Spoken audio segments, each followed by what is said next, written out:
гръцката страна днес открива и техния участък, който е от Димарио до границата България-Гърция и остават само няколко формалности да се разменят с решение на правителството на Гърция, да се разменят ноти между външните министри, с което ще могат и съвсем свободно да се пътуват.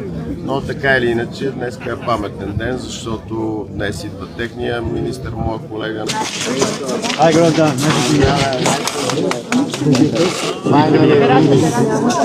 Региона като цяло ще изиграе много голяма роля, защото реално няма друг проход в областта, който да ни води в Беломорска Тракия.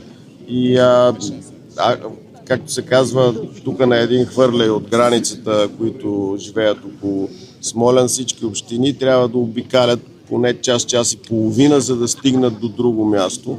А така са на 15-20 минути. За региона и от двете страни на границата ще има ключово значение, и икономическо, и туристическо.